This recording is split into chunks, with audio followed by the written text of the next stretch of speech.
Welcome to this webinar on changing minds or systems to avert climate change.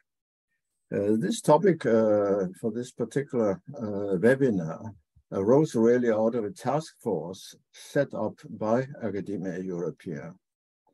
And this task force reported to the recent annual general meeting of Academia Europaea in Barcelona.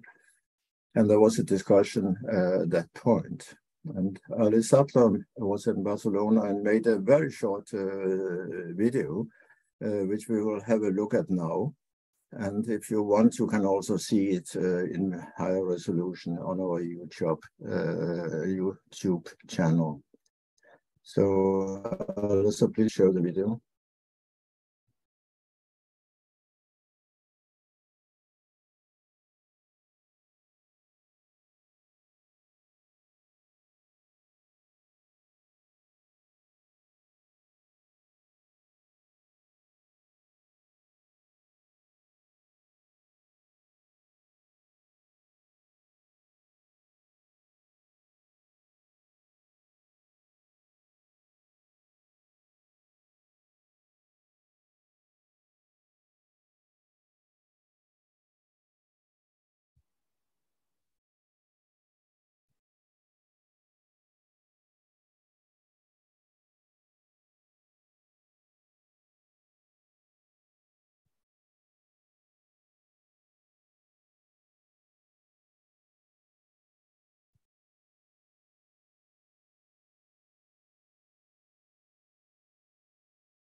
I'm sorry, I think there was no sound on the video, but there was text, so hopefully you understood some of it. But as I say, it can be seen or viewed on Academia Europaea's YouTube channel.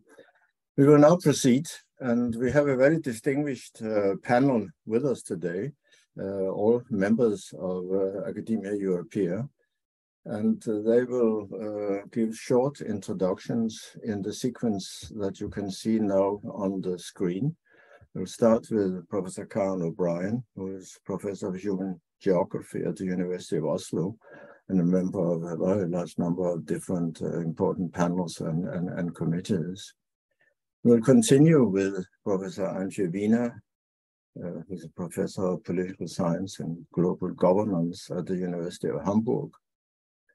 And then move on to Professor Matthias Kamarsin, Director of the Institute for Comparative Media and Communication Studies at the Austrian Academy at the University of Klagenfurt.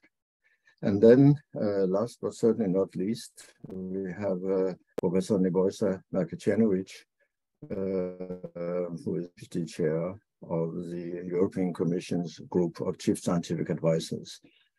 And then after that, we will have a question and answer session. So please, whenever you feel like putting a question, it can be during the presentations, put it in the Q&A box rather than in the chat box, because it becomes difficult if some questions are in the Q&A and some in the chat. So put them all in the Q&A. Make the questions, please, as concise as possible. The more concise, the more likely they are to be chosen. So without further ado, because I don't want to take any time away from the, as I said, very distinguished panel that we have with us today, it's a pleasure now to ask Professor Karen O'Brien to say a few words to introduce the theme.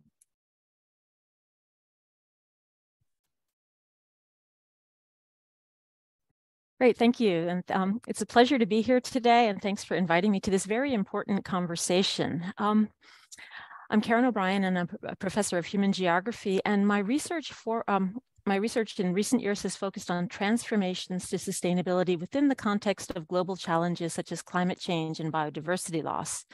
And I'm very interested in how we can transform at the rate, the scale, and the speed and the depth that is called for by both research and international policy. And more important, I want to know how we can do this in an equitable, ethical, and enduring manner. So today we're focusing on the question of changing minds or changing systems to avert dangerous climate change. And I think that it's really important to say that we can't do, it's not either or, it's a both and situation. We can't do one without the other. And so some of the questions I think we need to look at is like, whose minds need changing? What systems need changing? And how do we do this? And to answer these questions, I think we have to take a much closer look at the relationships between individual change, collective change, and systems change. And to transform, I really believe that we have to start by being willing to transform our own minds. And many people who are working on sustainability these days are very quick to point to others and tell them that they have to change, or that we look to the systems that are way out there and say, oh, the systems need to transform. And in general, we're very much less willing to challenge our own assumptions and our own worldviews, or even ask different questions to get different answers that are, and maybe different results from that.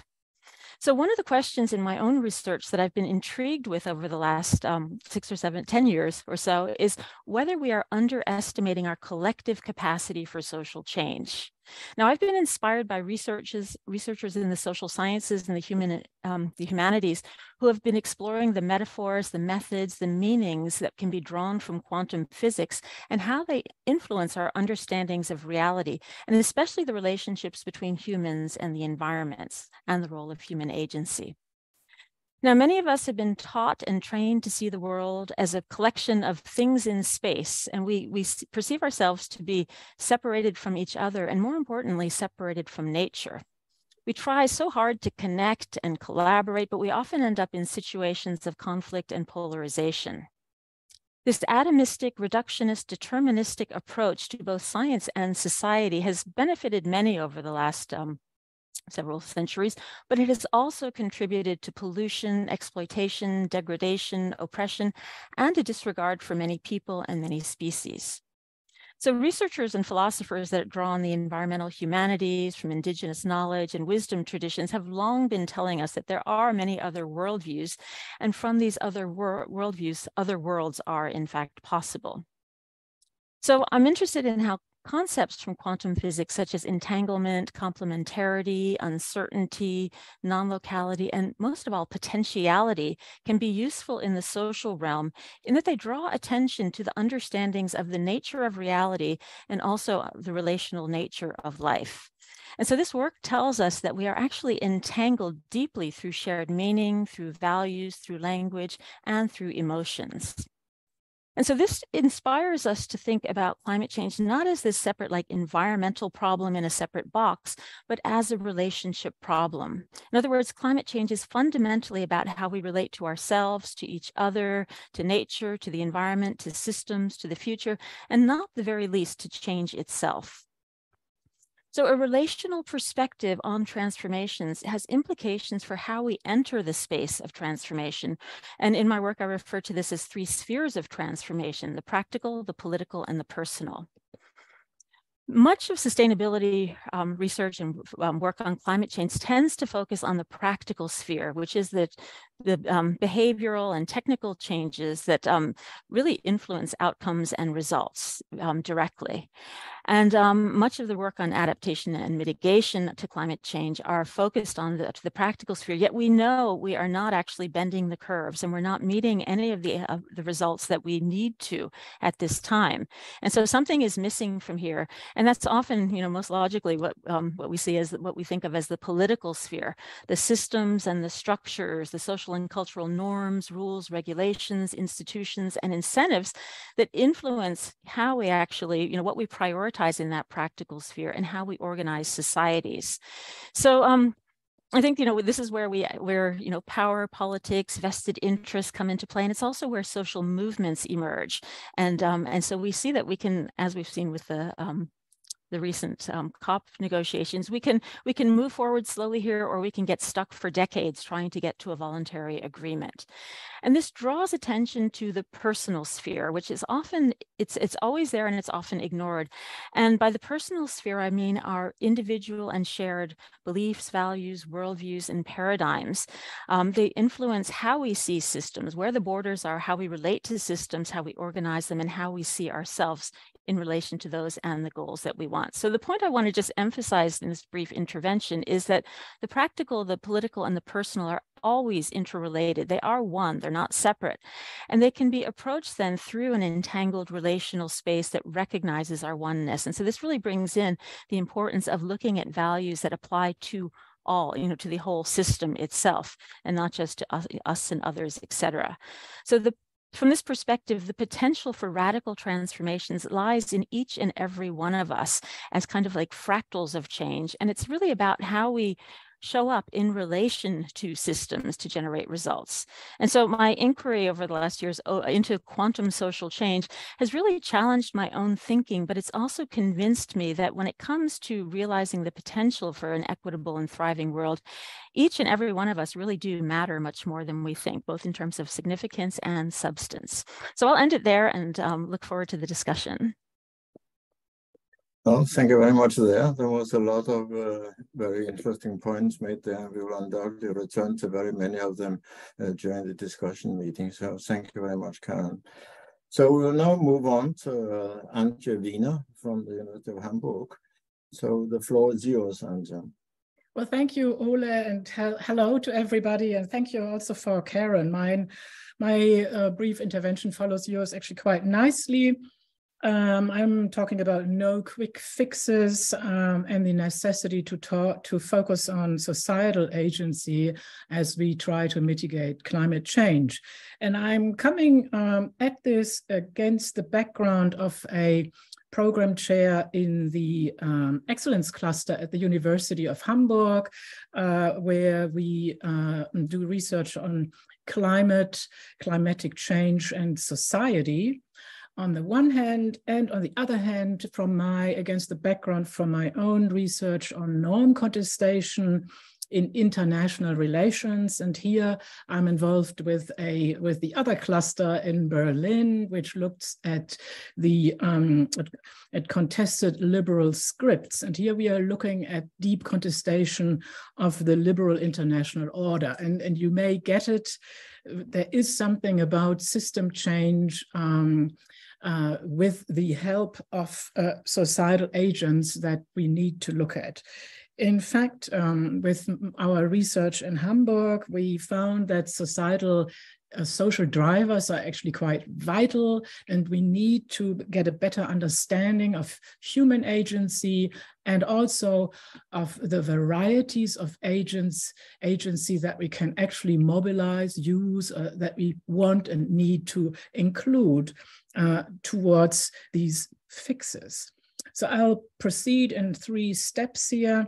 On the one hand, and that's very well known, climate change is a wicked problem. It's very complex. It requires multidisciplinary, multi-societal solutions, but it's also a global problem. So we cannot rely on local solutions only.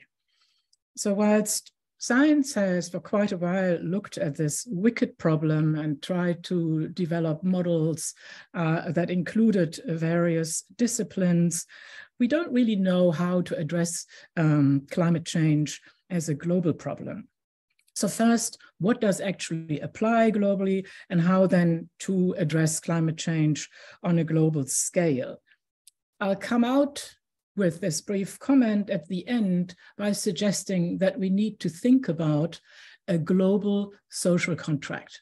So I'm looking at this global social contract as an unfinished social contract. And it seems to me that here, especially from looking at the variety of disciplines and the expertise we have amongst the scholars, that we want to address social contracts and the backgrounds against which social contracts have been agreed. And we all know, and I just quote Carol Pateman here, who found, well, the social contract that has been drawn up under conditions of patriarchy, for example, needs to be called a sexual contract. And other social contracts that were sort of represented the basis of a range of international treaties and conventions and agreements, many of those have been drafted under conditions of colonialism, imperialism, and so on. So what can we do here in order to address this problem? Let me first briefly say why do I think that we need to go there? We need to recall these treaties and figure out which conventions or treaties work for us and which need a revision. There is, for example, the COP meeting, the Conference of the Parties, which is a very good format. But what we found, two members of my team, for example, were just there in Sharm el-Sheikh. And what we found is that societies are looking at global norms that are pulling into different directions. If you look at the norm of climate justice, well, we all have heard about climate litigation and a variety of civil societal agents, transnational litigation networks that are engaged in pushing that norm forward. So that's a norm that we find also from the CLIX cluster in Hamburg is something that, opens an optimistic dimension. But if you then look at the United Arab Emirates and other countries in the global south that are looking at energy transition, then here you find often a belief in progress through technology. And this is often, if you compare that with Ward Rostow's modernization theory, we would call this, you may have modernization with fossil fuels and then without the democratization that the modernization theorists thought would follow. So what we really have is if we continue with the system that we have dynamics that won't work towards the goal that we have, and that is mitigating climate change. So here, and that's going to be my final recommendation, and we can engage about that in the Q&A. I suggest that drawing on the social sciences, two recent movements in public philosophy and also in norm contestation research need to be pointed out. And both talk about the multiplicity of societal interactions that we need to take more seriously and better understand in order to use them towards mitigating climate change more successfully. Thank you very much. Thank you very much, Antje, for these interventions. We will certainly come back to many of these points later on. We will move on swiftly to Matthias Kamasin from the University of Klagenfurt. Please, the floor is yours. Thank you so much for having me. I do have slides. I apologize, but I try to be as brief as possible. Some starting points, I think, add up to what we've discussed so far. I think it's clear that it's about societal preferences, and at least from my scientific perspective, societal preferences are not based on rationality or reason or evidence, but on other processes. In democratic societies, it's the majority principles. In other societies, we have different problems in defining societal preference. We have wicked problems. I don't add on this. It has been mentioned so far, but we discuss these problems against a mediated public sphere in which fragmented and polarized public spheres, and they mirror vested or not so vested interests, and they mirror irrational and, from the ethical viewpoint of saving the future, irresponsible opinions. The problem in communicating sustainability is that it's an inconvenient truth, as the Oscar-winning documentary of Al Gore was, I would say, very well entitled, because one aspect is that it's contested ground, if it's true at all. So it's a question of communicating scientific evidence. And the second aspect, it's inconvenient, because at least in the global north, it means what a colleague of mine, Verena Wienerwalter, called the cold turkey or the cold carbon turkey. If we decarbonize, it's an economic and lifestyle cold turkey. And we are in a situation in which we have an information overflow. So the problem is not information, but the problem is reduction of complexity via trust. Which source do people trust? So my first conclusion would, the standard answer when we encounter the question of changing minds or changing systems, we have to communicate more. Under these premises, this is not the answer. The answer is, it's about the right communication, and it also has been mentioned in organizing society. It's about changing minds and changing systems, because it's a recursive structure. And so my very brief answers would be, of course, factfulness and scientific focus on the communication is important, but it's only one element. And I have to add more research on the communication processes in the climate crisis is needing, and more academic institutionalization, especially in curricula, because the sustainability communication issue is underrated in many curricula. Second, we should stop to focus on journalism and talk about false balance and all the problems climate journalism has. And I frankly admit, yes, there are problems in conveying these messages adequately, but we should also focus on corporate communication, on the real decisive entertainment industry and alternative forms of storytelling. What's the narration behind it? What's the narration behind embracing change? It's about media and climate literacy in a broader sense, so people can identify for balance effects, but also to engage in producers.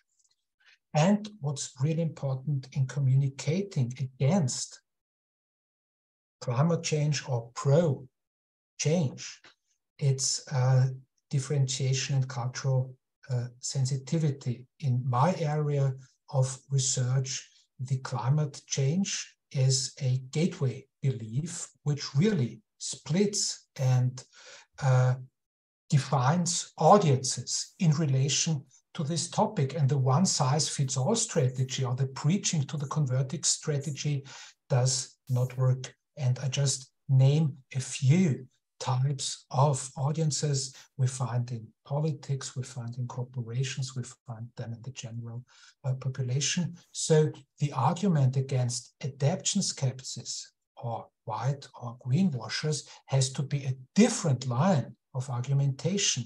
So the assumption everybody shares our belief and our scientific worldview, this is not true. It's a process of negotiation. And the last comment is, it's not a communication about evidence and rationality. This is important, and factfulness is important. But in fact, it's about normative questions and social contract theory. And I fully agree that we also could relate to the problem in terms of social contract theory. It's about a question, how do I include future generations who are not part of the negotiation process in the social contract? So the problem of representation and the problem of legitimation of these processes arises, but it's in fact, in my understanding, a normative discourse on responsibility, on fairness, on climate justice. And under these premises, we have to discuss about the possibilities and pitfalls of individual and structural change, and about possibilities of ethical and normative discourse and participation. And that's where I draw a line. If you're interested in figures on false balance, in figures about audiences, I can show you some slides in the debate, but I don't need to do so. I hope you believe that in a fragmented and polarized public sphere, we have to find other ways of communicating about these issues, and the standard answer of more communication is not the right. Thank you for listening. Thank you very much indeed, Matthias, for these very important and valid points, which again, undoubtedly we shall return to many of these questions. So we now move on to the last introductory comment from a panel member, and I'll give the floor to Professor Nakachenovic, one of the European Commission's scientific advisors, in fact, the deputy chair of the Group of Chief Scientific Advisors. So please, the floor is yours. Thank you, Ole, and I would like to thank the organizers for inviting me to this really fascinating webinar. Let me also mention that I had the privilege to serve on the Environment Task Force of the Academia Europaea. Now, I would fully agree with or echo what other colleagues have said before me. It is about changing minds and stressing and systems change. This all goes together, and it's not to be separated. And I think this is even more critical today, that the humanity is facing formidable challenges from war, pandemic, geopolitical conflicts, and economic stagnation, all the way to energy and food insecurity, leaving many people behind. I think this is one of the great dangers we are facing right now. And of course, perhaps the greatest danger, the ever-increasing pressure on the Earth systems, including the dangerous climate change. So I'm really happy that we are discussing this, especially because I think we are somehow, at crossroads. 7 years have passed since the adoption of the UN 2030 Agenda, really 17 Sustainable Development Goals, and the Paris Agreement. And there is only another 8 years to go to 2030.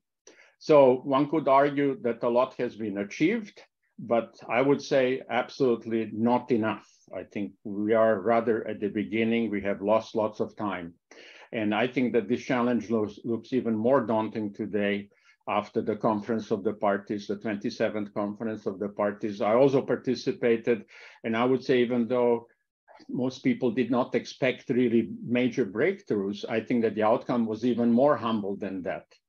And in contrast to that, I think we have the science. I mean, I think that science is clear on what needs to be done, namely in terms of climate, namely reduce emissions by half every single decade, to approach zero by the middle of the century.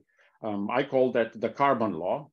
And I would argue that the carbon law requires Herculean efforts worldwide. And this is why we need the minds and the systems change.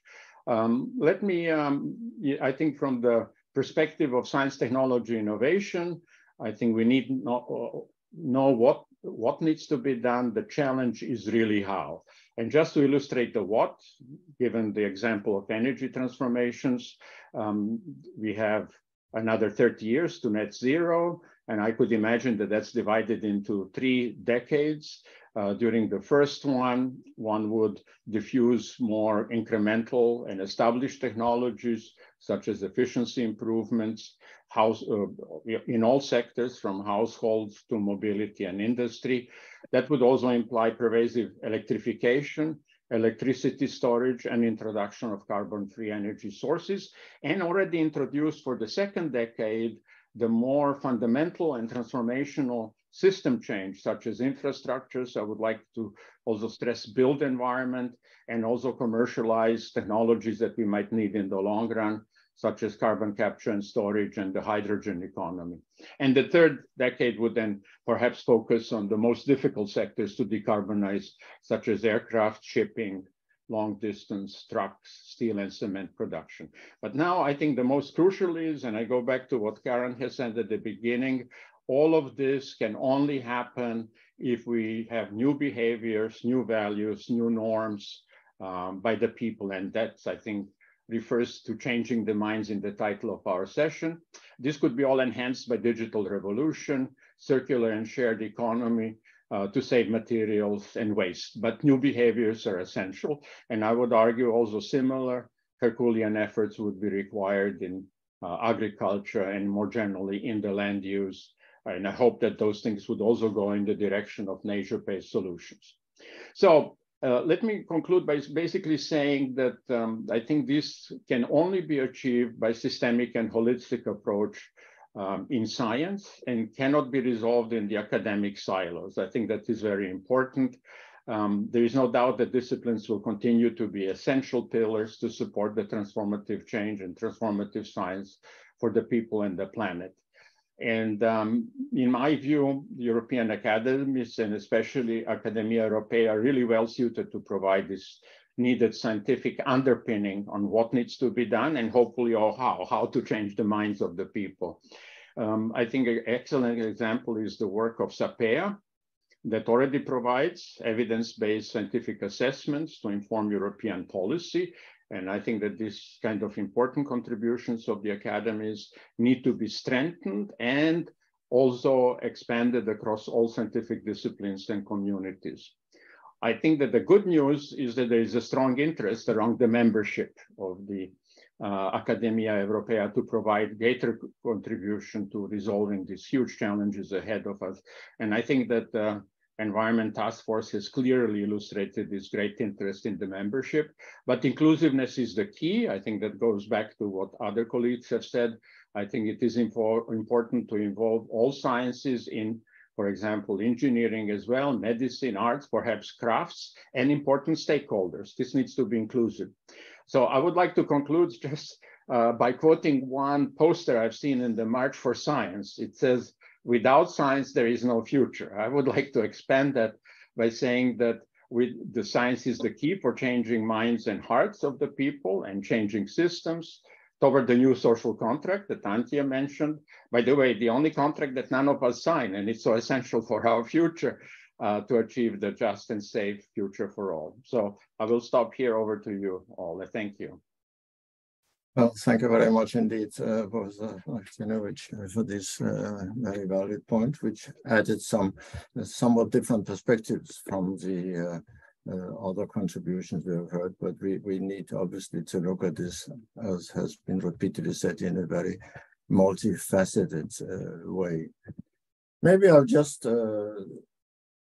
start out by asking I mean, there is a dilemma here, obviously, for any major change, which all of you have emphasized. There clearly is a need for a leadership of some kind.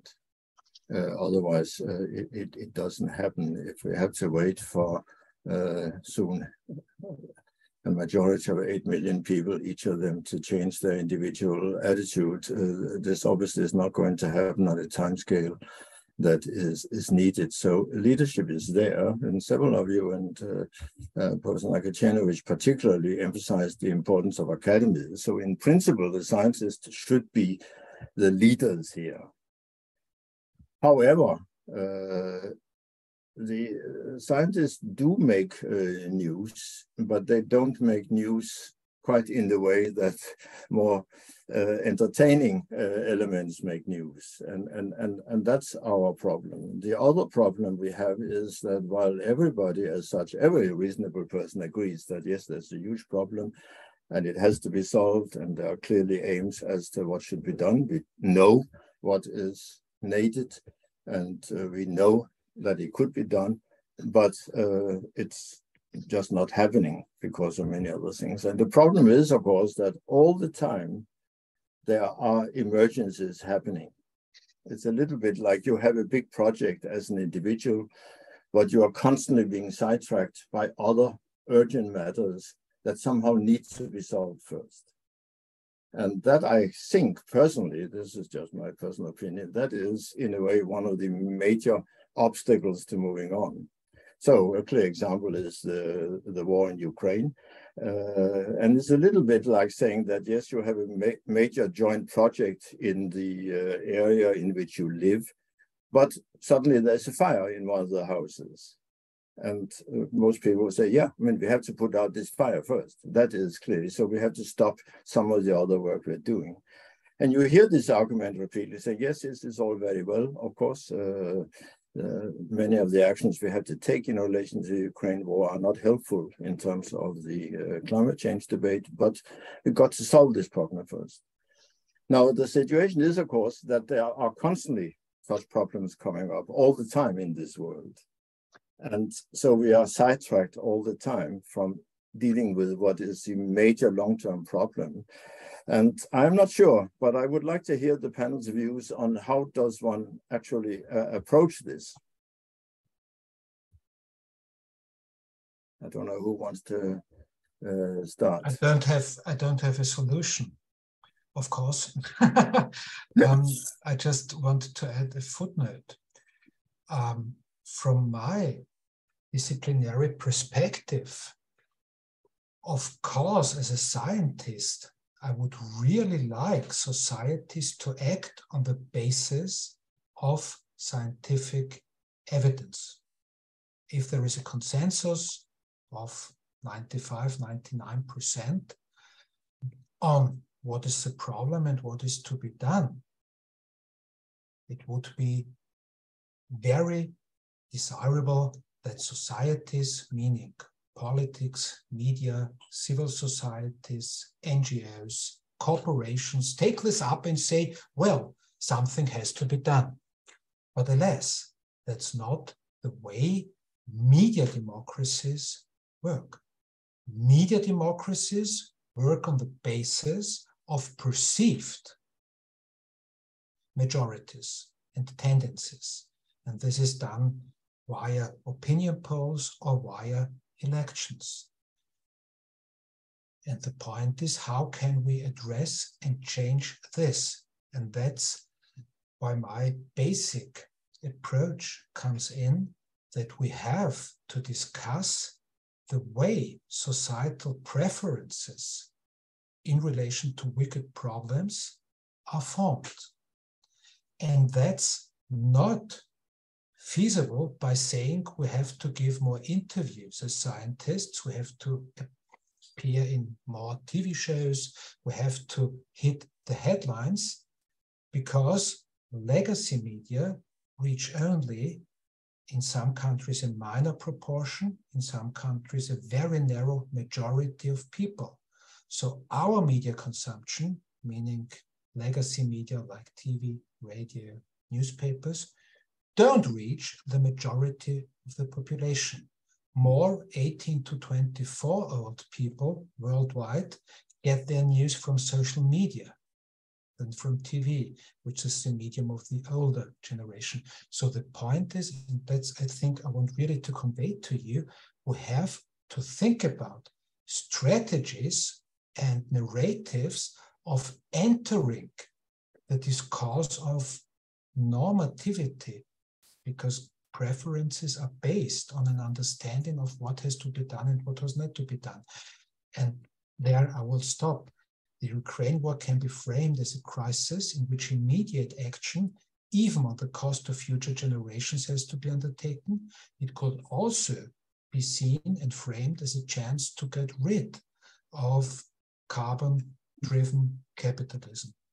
Yeah, that's a very good point. Mikey? Yeah, I'll just comment also very briefly. I would like to completely agree with Matthias.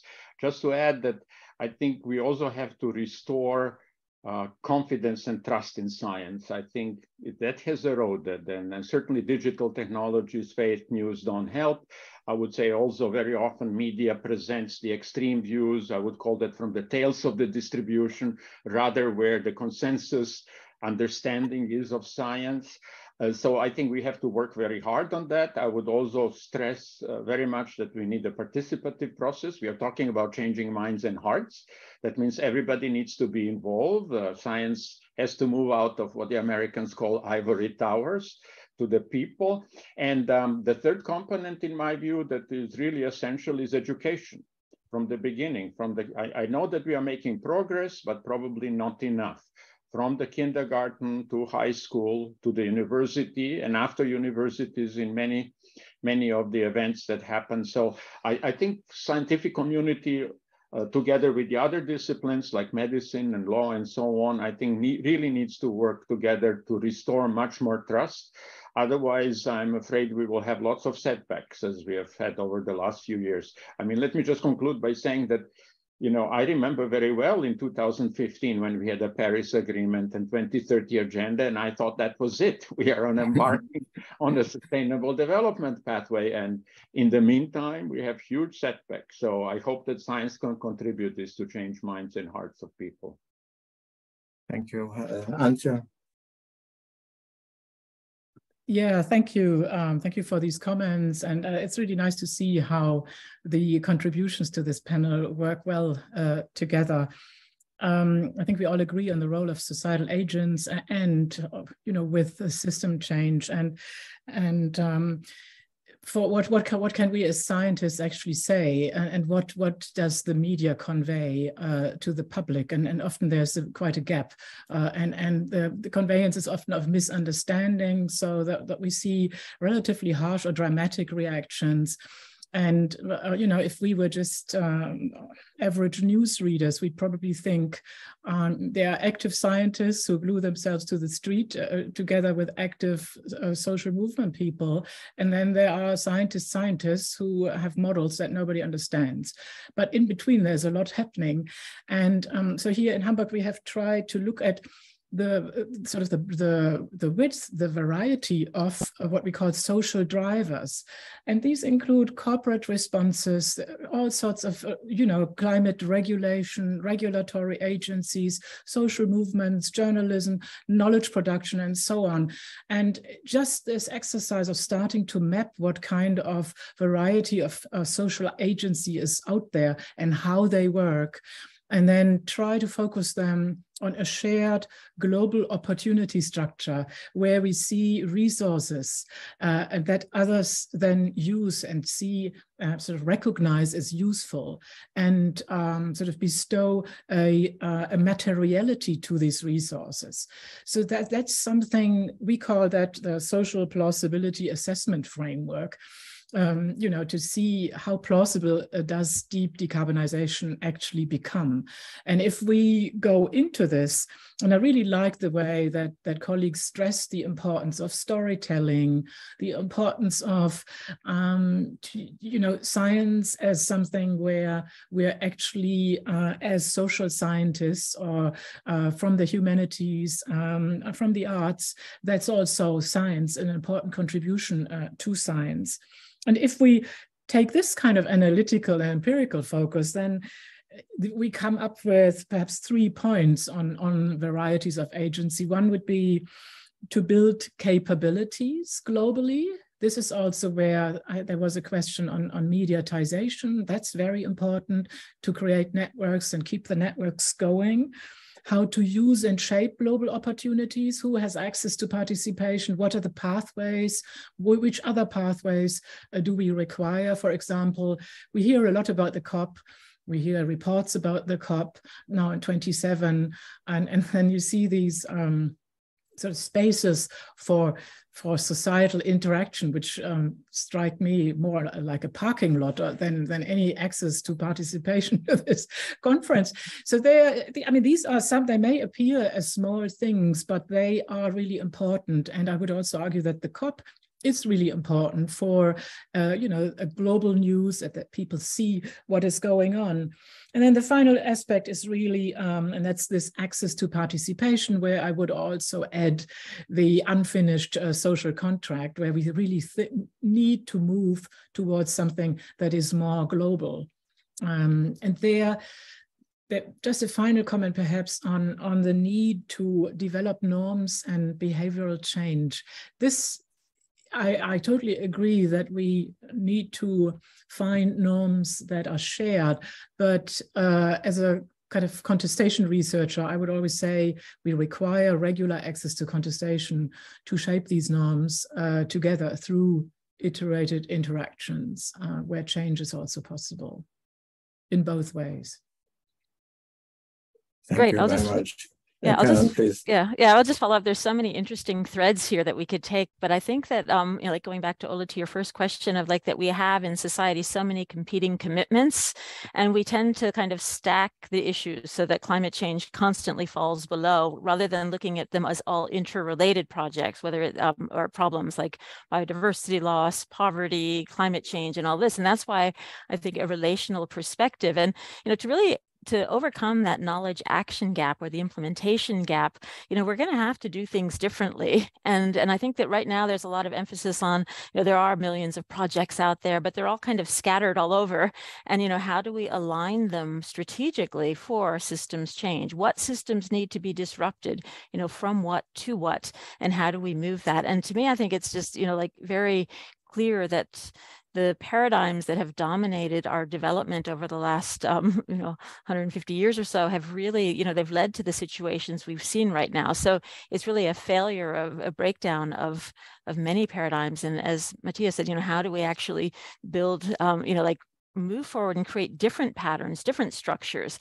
And that does then involve agency and, action, and going beyond just like science is very good at talking like to the heads, but to get to the hearts, it is often exactly through stories, through art, through connections with other people. So I feel like we have a lot of untapped potential to not just go and, think about sustainability as 20 years in the future or 10 years in the future, but how do we actually manifest it right here and right now? And I think that's where, actually looking at people as agents of not just individual change, but collective change. And so agency as not just personal agency, but political agency becomes important. Yes, that's very true indeed.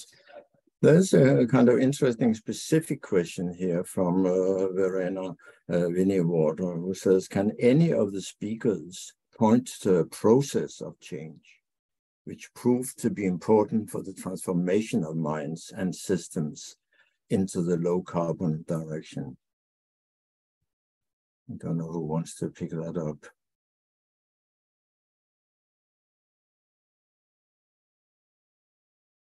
Nobody seems very keen.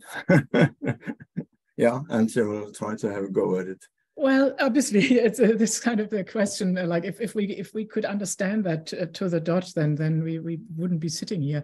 But what we did with the social plausibility assessment framework, we looked at dynamics that would push towards or away from the plausibility of reaching deep decarbonization. And there we sometimes see that, for example, if we look at the driver of climate litigation and we look at the driver of knowledge production, and we look at the third driver of protest, then we can see that together, these three work, sort of enhance the plausibility of reaching deep decarbonization if they proceed development in the same direction. With other drivers, the assessment is not as optimistic, but then we gain the ability to point towards the parts where we lack something, where we need to improve, where we need to get better, for example, with access, with an understanding of what's produced somewhere else, with connecting, and so on. So yeah, I know that is not an answer that is entirely satisfactory, but we are working on it. And it seems to me that there is hope and we are getting there. Anybody? Yeah, Professor Navicenovic. Yeah, thank you. I would just like to come back to the notion of the narratives and storytelling. I think we have the scientific community and other communities have not done such a great job in telling the positive story about the multiple co-benefits of the change. We focus quite a lot on the negative, which is important. I don't want to minimize that, but I think the positive, the positive tipping points rather than the negative tipping points would be important. And part of that would be to bring some of the long-term changes into the near term. I think that it would be easier to act and understand rather than thinking about decades long or a century long processes that is very difficult to capture unless you really work in the field. So I just wanted to add that to the discussion and somehow bringing forward the multiple benefits of change rather than focusing quite a lot on the negative ones. Yeah, I think that's an important point actually, because if the general feeling is, and there is a lot of that, even in the kind of more serious media, that we have probably already missed this and that target. And that then engenders, I guess, an atmosphere where people say, well, actually, we already lost the battle, so there's no point in this. So there has to be an optimistic aspect of it, as you say. And that's unquestionably absolutely essential, because success breeds success. And if there's a feeling of failure, then that just gives a kind of general hopeless attitude. And that's clearly not helpful for this development. Many of the other questions that are at the moment in the Q&A box deal with something quite different. And this is the many kind of individual anecdotal stories that certain events, natural events, are so big in terms of generating CO2 that they totally overwhelm the impact of human activity. And that makes me sort of think about that there is a need, in a sense, for a very well-known site where there would be, and that it probably exists anyway, but I'm not sure that everybody knows how to find that, and that would be important. Namely, the sort of frequently asked questions, and frequently asked questions that actually are not as relevant as they may seem. And I think if all different media could get together and sort of have a place where everybody can go and see all these frequently asked questions, which seem to raise doubts in many people's minds that some individual event and volcanic explosion has so big in terms of CO2 eruption that it kind of overwhelms everything else that is being done. And that, of course, this type of thing is really what engenders hopelessness. And then people say, well, maybe we can reduce it a bit, but then there's a natural event. And so this is not as clearly signposted to me as it probably should be, although I'm 100% certain that if you search, you will find all this information, obviously. But probably somebody can put me right. Can I comment just on the volcano question? Please do. Even I have to provide some stylized facts because I'm not a climate scientist, so this is secondhand, but let me just remind ourselves that we emit today about 40 billion tons of carbon dioxide from industry and energy systems. And the volcanoes on average emit at least 2 orders of magnitude less, so 100 million tons or so. I think this is perhaps pertinent now that we have Mauna Loa explosion after 40 years for the first time. So CO2 will come into the atmosphere, but not only CO2, and I said 2 orders of magnitude less than what we emit as a society, but not just CO2, but also aerosols and sulfur particles that actually cool. So one of the effects of large volcano explosions is actually global cooling rather than warming. And so I just wanted to comment on that. I think the major cause of the climate change is no doubt are the human emissions, and the increase of temperature by some almost 1.3 degrees Celsius since pre-industrial is mostly due to human activities. No, that's very helpful. But I mean, my general point was that there are many such questions. The volcano is just one particular example, of course, and you can. And I just see on the chats that Verena has already referred to the IPCC website where there are frequent asked questions. But maybe this has to be signposted again and again and again by very many media all the time, because I suspect it is something also that crops up in my experience, and probably in the experience of all of you, in private conversations. People raise this issue, say, yeah, but I read this and I read that. And I heard it on YouTube. Yeah, and so it's very important that all the time that one can refer to something that everybody knows, and this is where you actually can check whether a particular argument is valid or not.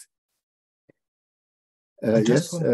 Yeah, I had very briefly two remarks.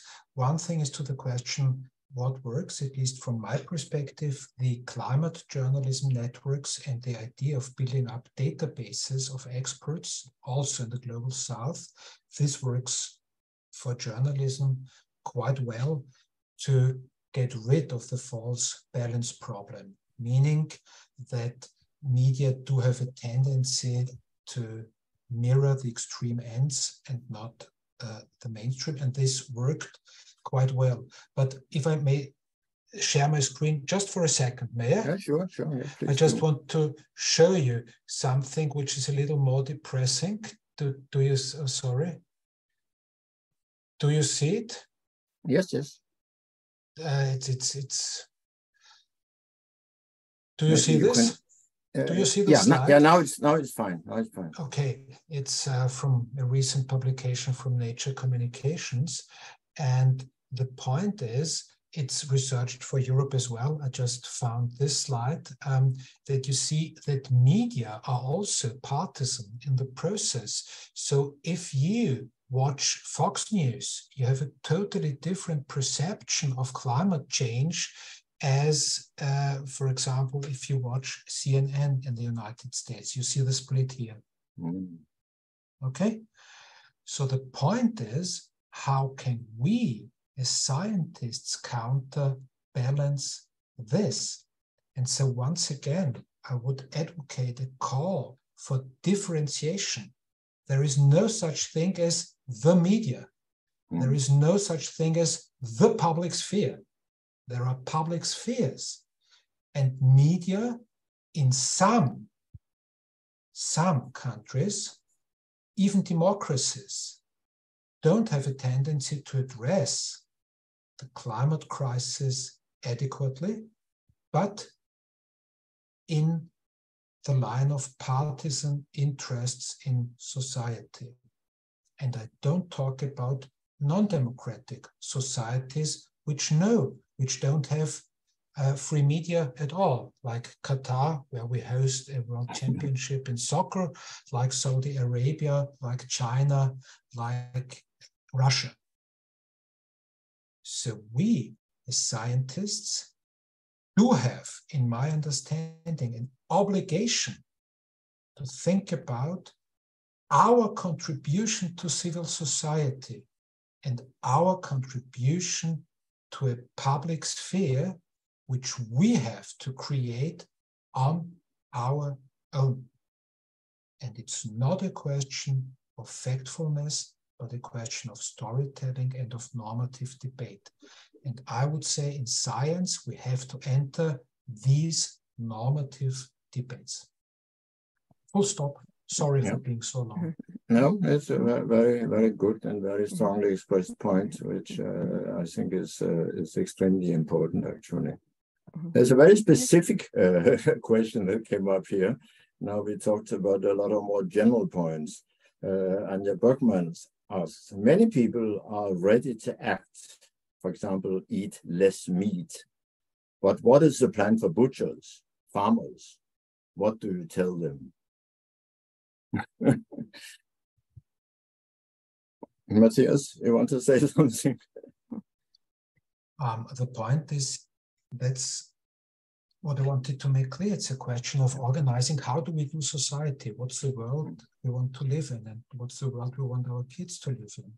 And it's, I would say, quite clear that change always implies that jobs, occupations, and even societal problems do have a change. So, for example, with the introduction of the steam engine, all saddle makers went bankrupt because you didn't need horses to plow the fields anymore. The solution in the 19th century was bad luck, go to a factory or starve.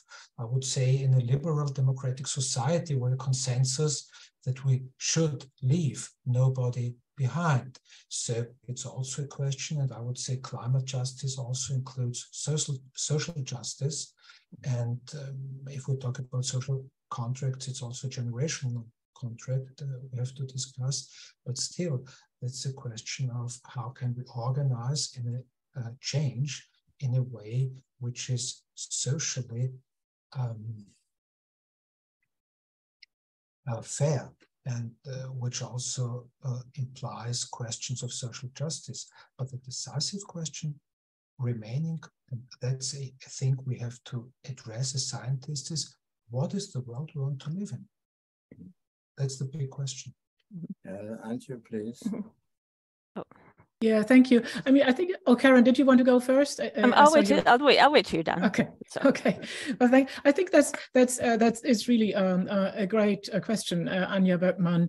And I would come back to this. We need to answer, to address and build these strategies of mitigating climate change globally. It's just the only way of doing things, and we are we have not gotten very far globally yet. I mean, we see in the media, and there was this question on social media, we see a lot of, cries out for do something, but at the same time, there's quite a bit of focus on really acting on an everyday local basis of how people conduct their lives. For example, and I know that this is controversial, buying sort of battery-driven cars with you charge the battery at the next stop if you live in a big city in the global north. But where do the batteries come from? Where's the lithium gained from? Have we asked the Argentinian farmers who are suffering whilst a certain capitalist economy is developing and extracting the resources that we need here to look clean and feel good? So that can't be the options. And also, as we start traveling again, people will use the plane for various purposes, and we encounter, which is important, we encounter other cultures and see how they live and how they feel they might need to restructure their lives. And I mean, if you just look at the distance between somebody whom I recently encountered in Wyoming, driving cars in the size of houses and leaving the engines running whilst they refill their gas. And then here people are kind of trying to really live a clean, not leave a carbon footprint. That doesn't go together, but there is an explanation for this behavior that is more than science, and it is more than capitalism. It's to do with knowledge production, with culture, with everyday behavior, and with, living in a historical context. And I see Karen is getting ready. So you pick up from there, Karen. Karen, please. Mm-hmm. Thanks. Yeah, I was just want to follow up because I think that's really what the points of being made are really important, but also the issue that Matthias brought up of social justice and equity. And going back to Verina's question about what processes are underway right now that have transformed mindsets, it's a question I often ask to my students as an exam question, to look back from 50 years in the future, or 80 years in the future, and see like what were they thinking back then? What were the blind spots that they couldn't actually see? And I think that we have many blind spots, and that they very much are are, like that we're in the middle of a process of change, and we can't necessarily see those, the potentials and possibilities that exist right here and right now in front of us. And so in the future, people will say, like, you burned fossil fuels or hydrocarbons to move from point A to point B when we had so many other options and opportunities, or, you ate factory farmed meat, and that, or you abused labor, all of these things that going back to how we organize ourselves collectively as a society and who's included. And, getting back to that social contract, how do we actually create a social contract that includes the biggest circle of care or we that we can imagine? And I think that's where, as researchers, as scientists, we can really help society to create those stories that can give us that help people to see that they're actually the narrators and protagonists in the stories, rather than the antagonists that are destined for, extinction, as many of, people seem to say right now. So that's just what I wanted to add. Okay, thank you very much, indeed. Now we are, sorry, excuse me. We are obviously beginning to near the end of this webinar. It seems to me, in a way, that there are very many good things happening, and several of you have emphasized that point. So it seems to me it's a little bit like, if I think as a chemist, there's a chemical process, it is occurring, but in the absence of catalysis, it is moving rather slowly. So the process is occurring, it is moving in the right direction. But as we know from biology, without enzymes, which are basically catalyzers, it simply is not fast enough. And to some extent, I think that is the situation that we are in at the moment. Lots of good things are happening. We can try to put an optimistic picture on it, and we need to some extent to do that. On the other hand, some of the points that Nebojsa and Akacenovic made clear, the triumph of Paris, the relative setbacks after that, do indicate that the process is not happening quick enough. So the question is, can we see a really big process of catalysis that could remarkably accelerate all these processes so that they actually have a chance of making the impact that they need to make within the time frame that is necessary? And there's undoubtedly not one single answer to that question either, but that's what strikes me from all of this here. There are so many wonderful things happening, very good examples, and we know in a sense how we can mitigate some of the bad things, as several of you have pointed out. But the process is, on the whole, if you look at it globally, not fast enough. I don't know whether, as a sort of last point here in this webinar, each of you just will have a kind of quick go at this question. How can we accelerate the process? I don't know who wants to go first. Yeah, okay, Naki. Yeah, yes, thank you. I think this is really a very, very important question because we don't have so much time. And rather than trying to think of what could be done in the future, let me give a historical example that illustrates how we could proceed on the faster rate. And the example I would like to give is about changing behaviors, norms, and values. And you'll be surprised if I say that's a digital phone. The digital phone was introduced 30 years ago, and I would characterize it as a democratic technology or democratic behaviors because it's one of the few systems that have expanded together with the appropriate behaviors in the global north and global south, essentially at the same time within 30 years. And now almost everybody in the world has a phone, even those people who do not have the access to electricity. It's more efficient than devices it replaces, and has brought new behaviors, whether one likes it or not, and new business activities.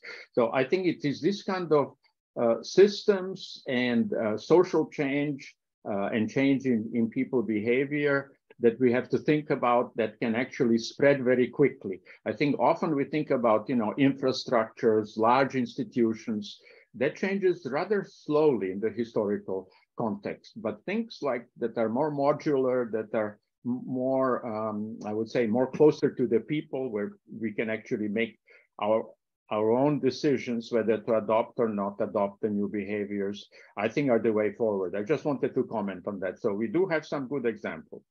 Okay, that's hopeful. Maybe Karen first now. Yeah, I'll just add to that, because I think that like in chemistry, catalysts, create change, but the catalyst itself doesn't change. So I think in our case, we also have to be open to changing ourselves as researchers, as institutions, as as collectives. So it's kind of the challenge is not just for other people, but it's for all of us to think about how we can do things differently. Okay, thank you. Antje, I think you want to next. Yeah, thank you. Well, let me take the sort of social scientist perspective. I mean, for another academy, the Academy of Social Sciences in the United Kingdom, we have looked at how multidisciplinary research projects work. And it seems to me that we need to even engage in more of them, and large multidisciplinary research projects. And I mean, this is, of course, also with a view to the Commission. It seems to me that a multidisciplinary, interdisciplinarity is a really hard way, and but it seems to me that it's the only way. And so, even though we need to start often from the definition of what we mean by governance, when you talk to an economist or a comparative political scientist or a climate movement activist, these are different terms. And so for that, of course, interdisciplinarity is also very hard to actually publish. But at the same time, we need large projects in order to produce new results that can be translated into the other disciplines, and that can bring data together, because we have a lot of data out there which we don't use because we don't communicate them sufficiently. So maybe just stop there and think in terms of, this of course also goes into the direction of, we just lost the United Kingdom and to the big European funding systems in many ways.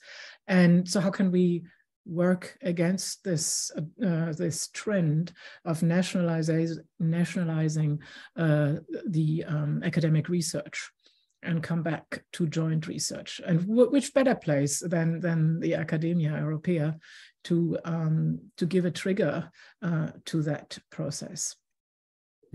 Thank you very much. Matthias, I will give you the last word because we are already into our time. Thank you so much. I would fully agree. So self-reflection of academia is necessary. And I would say, but maybe that's another webinar about an ethics of knowledge. How can we organize knowledge for the future? And how can we organize it across disciplinary boundaries? Second, I wanted to say, I'm always willing to overrate the importance of communication. But I would say, given one of my backgrounds as an economist, I would say without nudging, without a change in prices, without a change in incentive systems, it won't work. It's good to convince people, but you also have to nudge people. And three, I'm totally pro exploring the possibilities of new technologies, for example, artificial intelligence.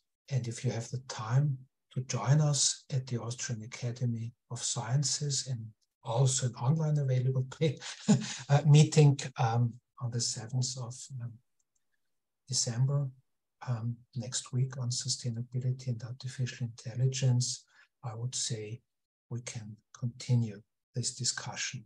So I would say technological optimism is always well in place.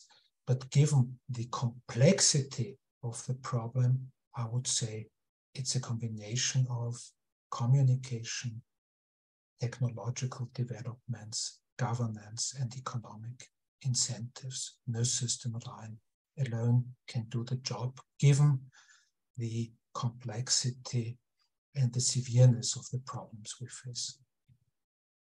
Okay, thank you very much. So we need actually to accelerate processes in all these 3 domains. That's a very good point. Yes, we are out of time now. I really want to thank the panel. You have been very interactive, and I think masses of very valid and important points have been raised.